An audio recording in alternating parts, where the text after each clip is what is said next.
This is Standard Office Procedures, the podcast that helps professionals live and grow through culture, communication, and candor. Hey guys, and welcome back to another episode of the Standard Office Procedures podcast. I'm your host, Grace, and here with me as always is Shannon. Say hi, Shannon. Hello. I wish you guys could see the face that Shannon just made. Just looked right into my eyes. Looked so excited to be here. I am excited to be here. It's like you got suddenly plugged in and you went boop. I am excited. I'm excited that it's Friday in our office. Mm-hmm. I'm excited that everybody's wearing sweatshirts today. We're all wearing sweatshirts. I'm excited that we had Krispy Kreme donuts. I can still taste mine. Oh, so good. Very good. I usually eat a donut once a year on Christmas. And that's so sad. You know that's what? the saddest thing I've ever heard. Seriously? I didn't realize how sad it was, but having said it, that is a weird thing to say. You need to increase the frequency of your donut consumption. Listen, what I was going to say is I have my donut early, but I guess I could just have multiple donuts in a year. You could literally have as many donuts as you want. You're an adult. Permanently ruined my brain when I did it a while ago. Anyway, the donut was very good. Don't do keto. Don't do keto. Or do whatever you want. It's your life. Whatever. Don't do it. All right, so today we're talking about a topic that Shannon and I are intimately familiar with on both sides of the coin, I think, how to get role clarity at work. So we're going to talk about what role clarity is, why it's important, and also kind of from both an employee and a manager standpoint. So how you as an employee can get role clarity from your manager and how you as somebody in a position of authority can provide better role clarity for your team.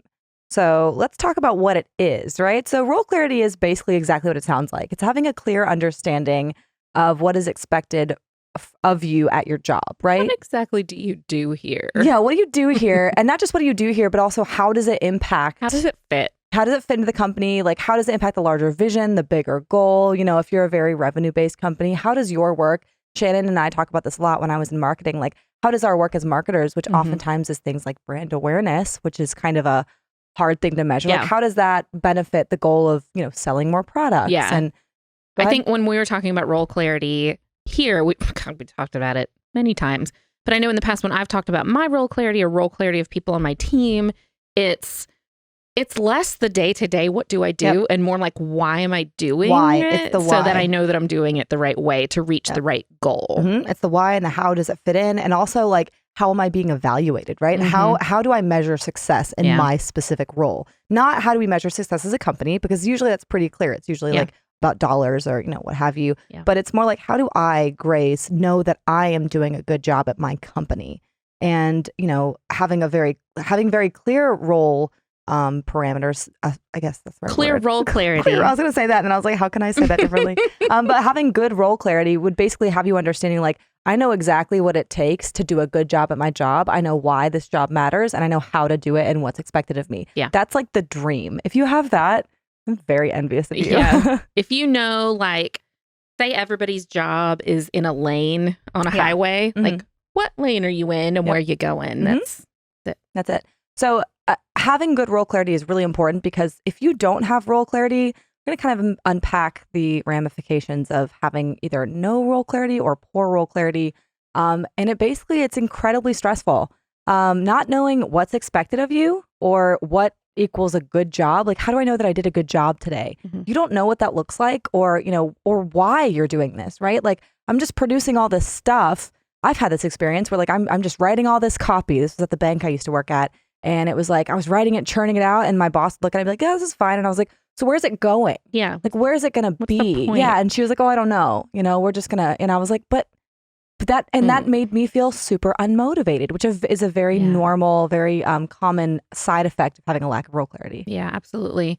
I think it's been really valuable here, I think, in our team. So for instance, I lead the marketing team. We've had a lot of changes over the last few years because the trajectory of the business has changed. Right. Our goals have changed. So our goals in turn have also changed.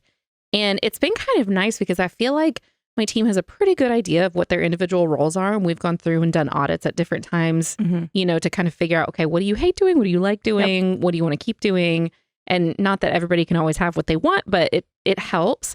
And then it helps me when it's time to pass down big change. So like we're going through some big changes right now where our focus is switching yet again. And it's really helpful because I feel like they already have role clarity makes it a lot easier to introduce change to them because they get it. Like they get the context of why and how this is going to affect them. Whereas if you're passing change down to people that don't really have role clarity, I mean, it's just like why? adding insult to ignorance, you know, it's terrible. Well, terrible. I don't know. I think it's terrible. I think it's terrible. I really do. And we're going to talk more about that and like why it might sound word. It might sound melodramatic, but I know that I've experienced murkiness when it comes to what's expected of me. And so kind of getting back to like the facts of role clarity and how it impacts you. It's like it's just unmotivating to feel like what you do every day doesn't matter. Performance suffers. Job satisfaction suffers. When you feel like what you're doing, you don't know the point of it or there is no point, which oftentimes is a side effect of a lack of clarity. It can, your mood drops. Depression is linked to lack of role clarity. Oftentimes employees are left like just disengaged and apathetic. They're bored. Yeah. They're wondering what else is out there, right? Because generally, I mean, obviously there are exceptions to everything, but people want to do a good job. They want to know that what they're doing matters, that, it's contributing to a larger cause and that they're a part of something. Nobody likes to feel like a cog in a machine, like in a bloodless machine. You want to feel like what you're doing has a purpose. And oftentimes people will seek out like money. Yes, salary is very important, but right up there with salary as things that are most important to people seeking, job seekers is fulfillment. Like, am I satisfied? Am I fulfilled in this job? Because we spend so much time at work that we want to feel like, when we look back on the sum of our parts on our life, we're like, I was helping. I was a contributing member of society. And if you're working somewhere where you feel like what you're doing is A, pointless, B, undervalued, doesn't matter. You don't know why it matters. You keep being told, oh, don't worry, this is important, but you never see. One thing I see a lot is like if you're working on projects that are very demoralizing where you put a lot of work into something and then there's a 50-50 chance anything will ever come of it. Yep. Oh my gosh. That's the worst. Let's talk about that a little bit because think about how that impacts you. Like if you generally, I mean, we know this, like newer people to the workforce are so bright-eyed and bushy-tailed and just excited and have that like, I hate to call it naivete, but it really is like this naivete and this excitement about I'm going to change the world. I'm going to impact this company. And then the more you kind of work and, again, unless you have a great job, in which case that's awesome. But a lot of us have definitely experienced like, and you get jaded as you go through the work, like go through your work. And the first time you complete this project where you gave 100%, nothing happened or you're not sure what happened or, it was, actually we're going to shelve this for now. We're going to do something else, which happens a lot at our company because we tend to pivot very quickly. And the next time, maybe you only give 80% because you're like, exactly. Why am I going to give 100%? I don't get 100% out. Like, yeah. And then if it happens again, you give 60%. You can see where this is going, where you're just like, your desire to be like to put out your best work just diminishes as you see it go nowhere. Or as, again, harkening back to like the role clarity thing, or as you see it go, who knows where, right? Exactly. You're not sure where it's going. You're not sure what the point is. You're not sure, who this is benefiting or why you're doing this. So oftentimes a lack of role clarity leads to like this disengaged kind of like, look, I just work here mindset, right? Yeah. Which is not ideal for a team. You want people to be proud to work at your company and excited to like work together and, fulfill these goals or whatever goals you have set out. So I just think it's really important. You may hear role clarity and think like, oh, I'm sure I have that. It's no big deal. But if you're feeling disengaged or disillusioned or just kind of, I don't know, burnt out at work, sometimes it can be a lack of role clarity. Yeah, I think feeling directionless or groundless can be really hard. I think of it as like somebody just kind of floating around like, yeah, I can get where I'm going eventually. But like if you have some ground beneath you and some guardrails on either side, okay, now I've got a plan. Things can move, things can change, they can come up. Sure. But at least I'm operating in, some sort of semblance of a recognizable playing field. You think of it as a map, right? Yes. If you have a map in your hands, if things have to change, if you're like, actually, we were going to go left, but now we're going to go right, you're looking at this map and you're like, all right, I'm fine with that. I know what right means. I know what right leads to. I can see on the rest of the map that this part of the map is going to be like this. And so it's just giving your employees this very necessary map or, getting it for yourself and saying, I need to know what is expected of me, where, how, why, all that stuff. So let's talk about how to get role clarity. So if you are somebody who maybe you're listening to this and you're thinking like, wow, it sounds like that might be my problem. I just don't have role clarity. Good news. There are ways that you can get it, hopefully.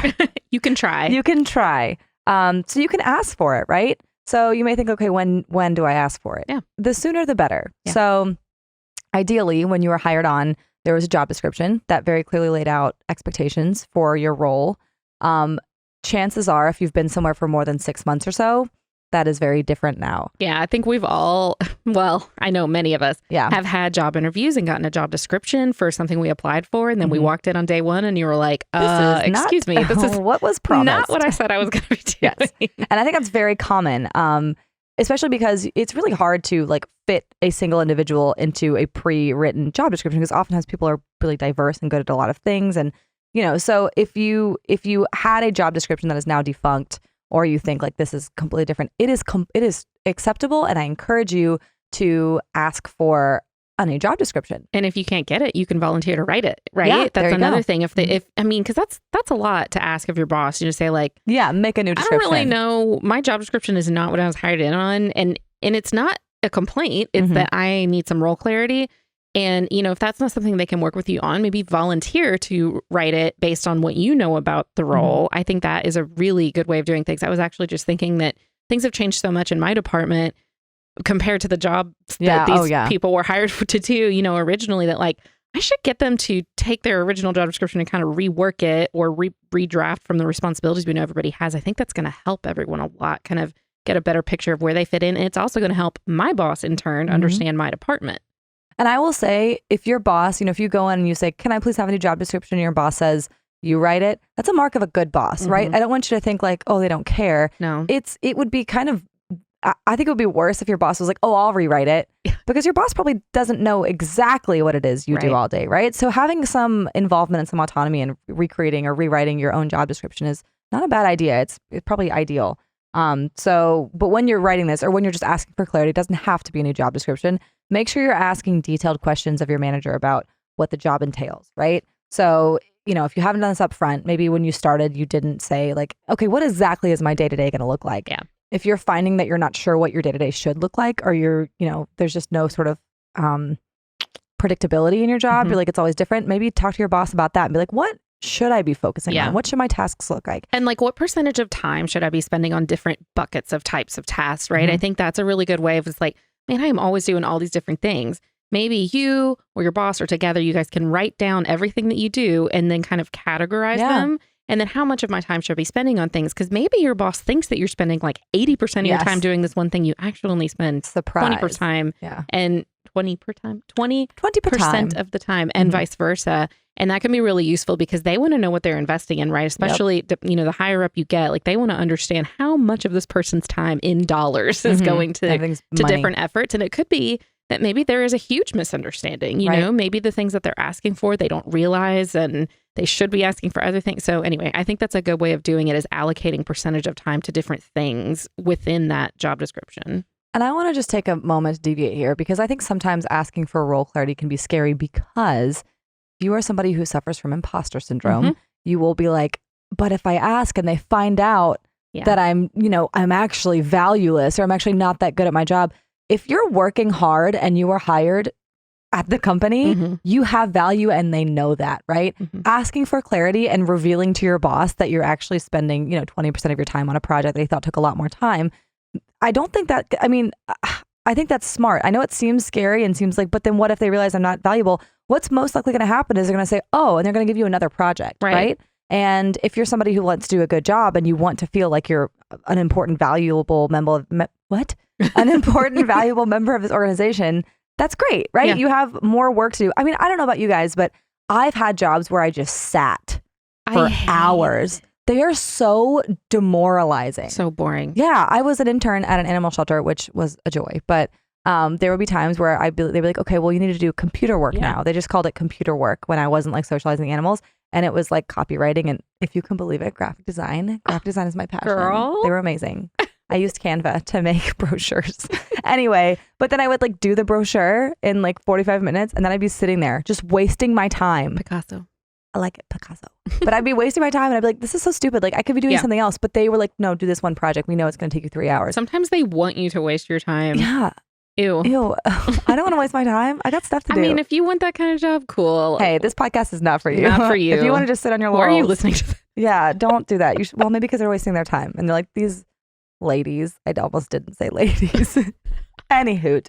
So clarity, I know it might seem scary sometimes when you're like, I'm about to reveal the truth of my 20% work, but it's okay. It's all right. It's better to have that. Maybe especially it's a if you have good a good thing. boss. Maybe it's a good way of showing I would like to take on more responsibility. Look, I do have time in my band. I do have bandwidth here that I could take it on. Maybe that's a good thing. I think it is. All right. So when should you ask for role clarity? Like, when's a good time to talk about this? So I would say a one-on-one with your manager, or, like a performance review is a good one. If you guys have regular performance reviews, I wouldn't, if you have annual ones and you're like 7 months away from your performance review, I would not wait until then. Yeah. But, so setting up a meeting and just saying, hey, look, I'd love to have a meeting with you. I want to talk about, my role. And I'm sure they'll say yes. And once you have this conversation, and this is so important, put it in writing. Put it in writing. Put it in writing. Okay, I sang it so you guys remember it. Put it in writing. Ooh, ooh, ooh, ooh, ooh. Nice. That was a good one. But yeah, whether you take the notes or your manager takes the notes or whoever does it, just make sure that you have. And what I like to do is like, I'll put it in writing and then I'll say, does this look right to you? Like I would do that with Shannon or with Owen. I'd be like, so this is what I think. Is that right? And, that way if it's like, actually, you forgot about this or, oh, that's not part of it. I just said that because I was being fun, which is sometimes what happened with me and Shannon. But that way you have eyes on it. They have eyes on it. They've signed off on it, maybe not literally, but they've said, yes, that's right. And now you have a written document that is like that you can refer to when you feel like, maybe in a month where you're like, I don't know, I'm having I'm back at the same murkiness level and I'm not sure what I need. Oh, wait, that's right. This is what's expected of me. This is what I need to focus on. And that on. Also, if you've done that and you have that written down and you understand how much time you should be spending on certain things, then when there's questions about where you're spending your time, it's like, well, I'm still doing this. Has there been a change to that? Yep. The other thing I was going to say is and this is a good lesson for pretty much any meeting, especially if you have a hard time translating what it is your boss wants from you.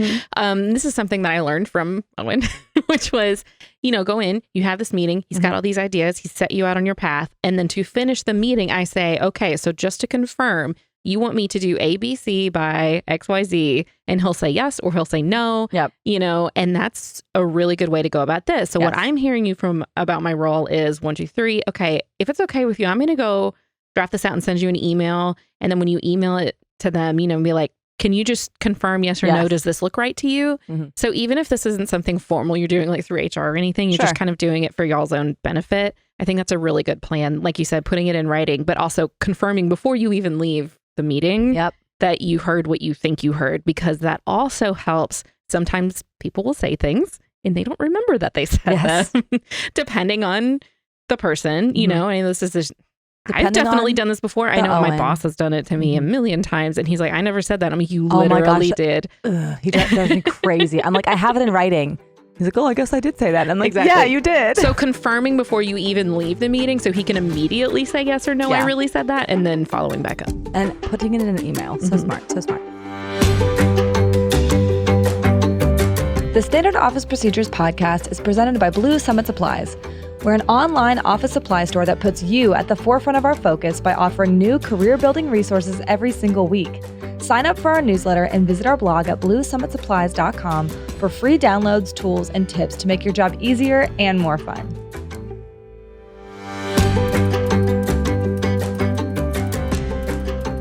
All right, so then we have a section. We base this off the blog post, and I love this one. Who to ask? Your boss. That's it. If you're asking for role clarity and you're like, I don't know who to ask, hey, dingus, talk to your boss. Yeah. Or if you're like, well, my company is structured weird. I work for the business owner. I work for the... Okay, use your best judgment and ask your boss for role clarity. Or email us and ask us. We want to talk about it. We won't know, but... Depending, if you are in one of those situations where your boss is tough to get a hold of or you don't really work for them, talk to the people you work with. Like, that's something I know people on my team have sat down before and been like, okay, I'm going to do this part. You're going to do this part, and I think that helps. Individual projects, right? Where there's multiple people on the same team working on a project where you're like, I think that, as we kind of get more professional, there's this like stepping on toes thing where you're like, I don't want to step on toes. And sometimes if we don't just like have a conversation about steps on anybody's toes, then stuff doesn't get done. And nobody takes ownership of anything. Or you assume somebody has ownership over something and they assumed you did. Surprise. It's better to just talk about so it. Lateral conversations here are also helpful, but I would say generally talk to your manager or your boss. So how to ask? So if you're, again, like if Shannon just said, you're trying to talk to a boss and he or she is a little bit like, I don't understand why you need this, right? I think it's important to tell this person that like this is beneficial to both of us, right? If I know better what's expected of me, then I can perform better for you and then I can get my work done better and quicker or, whatever. or I can make sure nothing's falling through the cracks. So framing it like that, instead of like, if you have somebody who's a tougher cookie, instead of saying, I need this from you, you can frame it like, I would like to do this for you. I want to ensure that I'm meeting your expectations of my output in the appropriate ways. I want to know that I am producing, things at, whatever the level that is expected. I want to make sure that I understand that the reporting here is going to the right places. Like framing it in a way that's like, I just want to make sure that you're getting what you need. I'm doing this for you. This is for you. Also, and this is just kind of a good rule of thumb for any time you're meeting with kind of a higher up, is to come prepared. So if you schedule a one-on-one meeting with your boss and you're trying to get role clarity, I would not advise just showing up like with yourself, like smiling and like, okay, tell me what my job is. Like I would bring up your job description. I would maybe have a list of, a time audit done. If you want to do that, I always think that's a great idea. I've done that for Owen before where he was like, I just want to know where you're spending your time. I'm not going to look at this because I think he didn't want me to feel like he was policing that I was getting my 40 hours in. I think he was more like, for your own knowledge, I want you to check where your time is going so you can tell me honestly, are you spending time where you think you are? And it was really valuable for me because I was like, oh, like I'm not spending as much time here as I thought I was and vice versa. And so if you have the, kind of the time, I guess, to do a time audit, I think it's a great idea. If you can spend maybe like, if you want to have this conversation, but you're not really ready to start, or just jump in, maybe spend a week or two and download something like Toggl, Toggl. That's a great one. There's a lot of different time trackers out there and just kind of do it again for your own benefit. For your own benefit. Be honest with yourself. Nobody has to see it except for you. You don't have to give like hard and fast things. Like I spent 4 hours doing this. It's more like, well, 70% of my time goes here and 30% goes here. And is that a good balance? Is that what you expected? Similarly, like, here was my job description, but I'm doing more of this. I have a list of my tasks that I do, every day or every week or every month or whatever it is. So coming prepared to this meeting is awesome. I also think that for people, like that's so much more than most people do. Yes. So it's also going to impress your boss. If you come very prepared and you're like, look, here's all the pieces that I have. Let's work on this together. You're not making your boss do a ton of work here. Yeah. Because chances are if you schedule a meeting without doing that, they're going to tell you to go do that work anyway. And you're going to have another meeting. And bring it back. And now you've basically made them do the work by telling you what to do. So if you can come in prepared at the get-go, that's going to solve a lot of issues. And you will impress them and be their favorite. Then you get a big fat raise and then you can retire early. And then you're rich. And then you can pay for me and Shannon to go on vacation. Where do you want to go? I don't know. The Maldives. I don't really know anything about that. You were saying the mall. And I was like, ew. Girl, let's go to the mall. I want to make it an indoor one. Like as a real throwback. Exactly. Ugh. All right. So. Sorry, mall. We love you. I don't. I'm not going to lie. I wish we had Starcourt Mall from Stranger Things. Oh. From the 80s. I like that. Yeah, the brand new mall with the cool food court. Well, I wish we were in the 80s because then the malls would be fun and cool, but now they're just like, womp, womp. Anyway, so before you jump into a conversation about role clarity with your manager, again, we're talking about managers, is to remember their communication preferences.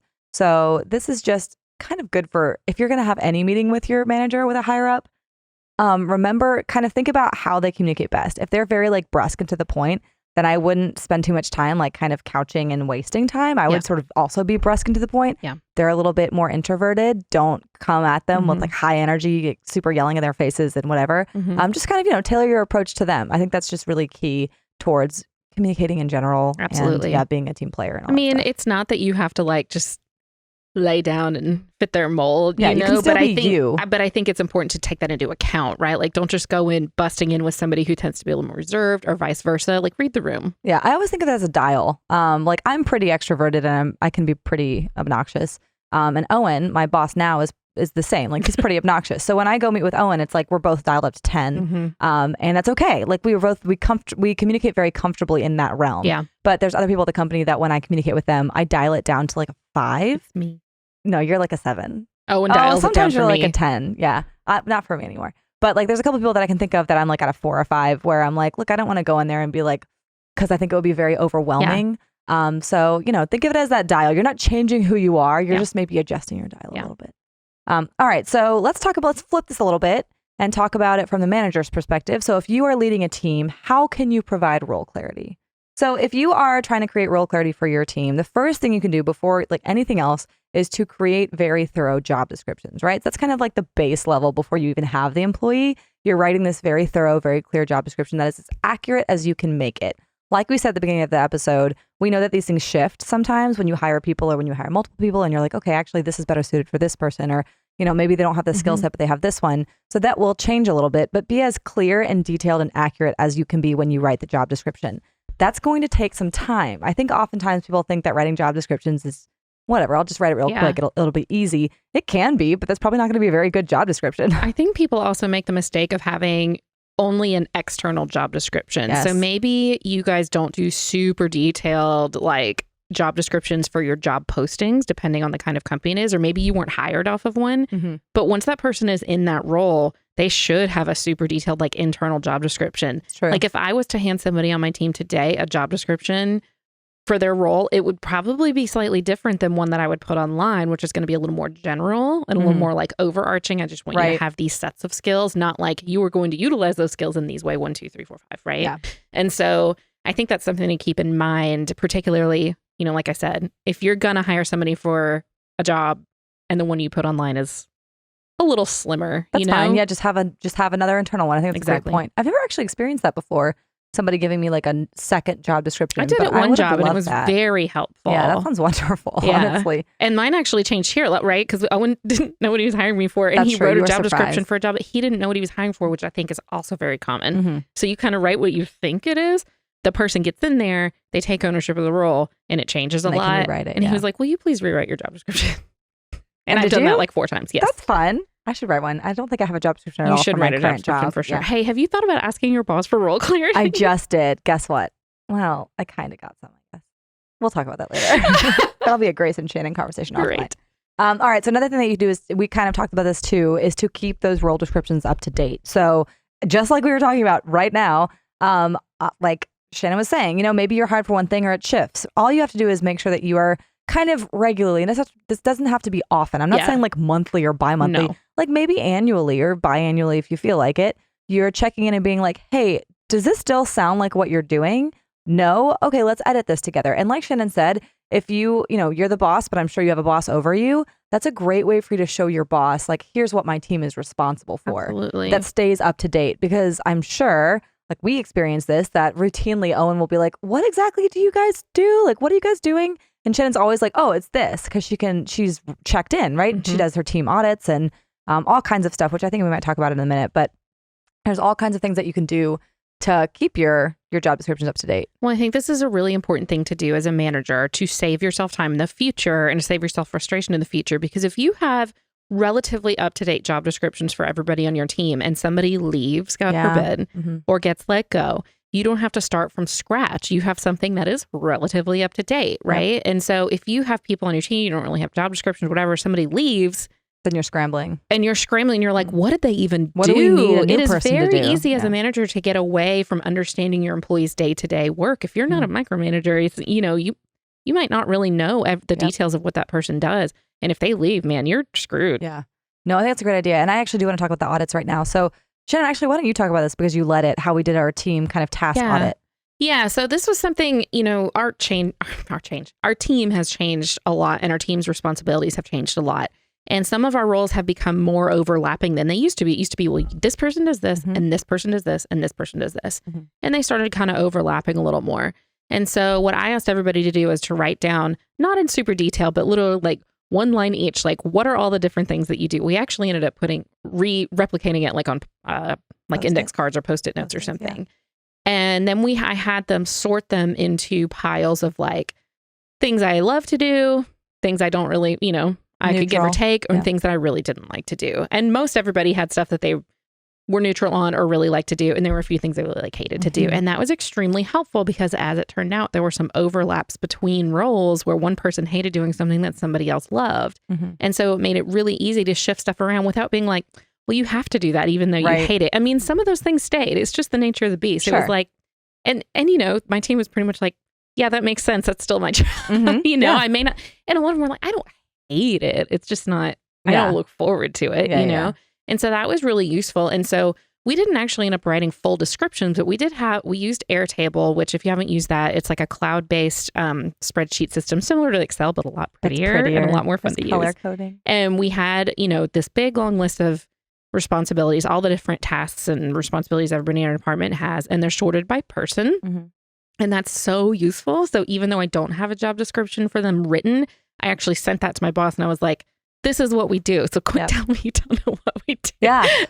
So it's funny because you said we didn't have a job description officially written in the format that I think we think like of when paragraphs and bulleted lists. But that's a job description. Yes. There it is. So, and that was a fun activity, right? We had a lot of fun. We had a lot of colorful Post-its and we all put them on the table and we giggled and had a good time. And I'm pretty sure we had a snack. And so you can do this. And it took what, an hour, if that? Yeah. It was not a long time. Mm-mm. And of course, everyone came prepared with their own list of stuff. Right. So, we weren't sitting there like scratching at our stuff on the table, but we came prepared with our tasks and then we just compiled them into this bigger thing together. Yeah. And like, voila, we had a very up-to-date kind of task list. It was very useful. And I feel like now if we go to write job descriptions, everybody can just use that as an outline. It'll be pretty straightforward.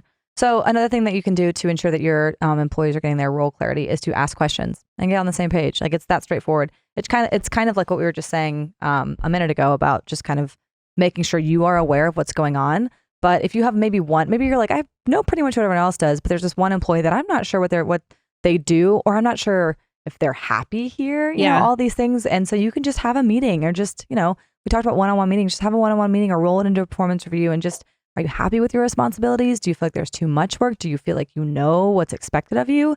And if their answer to any of that stuff is no, ideally you're in a position where you can say, well, great, I can help with that, right? Like I have information.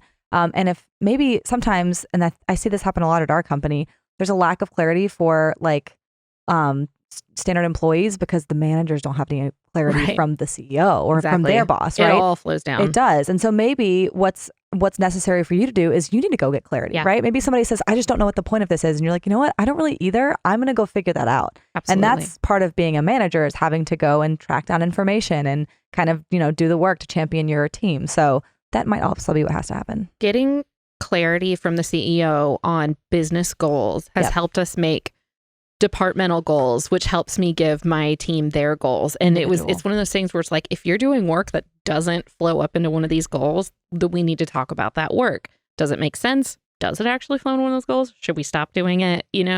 And so I think if your company goals are not set and your departmental goals are not set and you don't have clarity on those, there's no way that you can give your team good clarity on what it is they're supposed to do, not in a way that's going to make them feel like they're impacting the business, right? And so now I feel pretty good that like anything that somebody's working on in my group, they understand how the work they're doing is flowing up. And that's role clarity. Yeah. That's exactly what that is. But I do think we stumbled upon something kind of inadvertently here talking about that, which is it is important to remember that this stuff does flow top down. Yeah. So maybe you're really frustrated because you're like, I don't feel like I'm either getting role clarity or I can provide it to my team. And I want you to, before you beat yourself up about that, look at, do you have clarity, right? Or does your boss have clarity? Do they seem to know why or what or how, right? Yeah. And if they don't, it's going to be difficult for you to. And that's a whole other can of worms where you're going to maybe have to do some work or maybe have to have a hard conversation with either your boss or the CEO or somebody, depending on your organization. But yeah, so just be gentle with yourself if maybe you're kind of caught in the middle here. Exactly. And I think the best thing you can do, if you're in a manager role, is communicate with your team that like, here's what I want you to focus on now and here's why that's probably going to change. And this is the timeline it may change on. Yeah. I think that's really useful because like, even if you don't really know what they should be doing, you still have to give them something to do. Yep. So you can provide some clarity in what you think is right and just be honest with the fact that like you think it's right. I'm pretty sure. And that may change and then follow back up on that and confirm or deny that what you thought was right was right. Even that is better, right? Like you might think, well, I don't know for sure, so I better not say anything. That is the worst thing that you can do because if like silence just breeds people starting rumors and filling it in with their own assumptions, which generally they're worse because people as a whole tend to be a little bit pessimistic. Yeah. And so, you don't want that to happen. So you can be like, no, look, this is what I do know. I am missing some information, but let's just go from here now and I will see what I can do about getting you more information. Shannon, I think we did a great job. Do you have role clarity? I don't, but that's unrelated to the podcast. Do you know how to get it? I do know how to get it. Also, I do have role clarity. I shouldn't be so flippant. So I shouldn't be. I'm sorry, guys. I need to listen to our podcast. Let's go get some donuts. Let's go eat some chicken tikka masala. Oh, okay. Have a good week. Ben and I are going to go eat.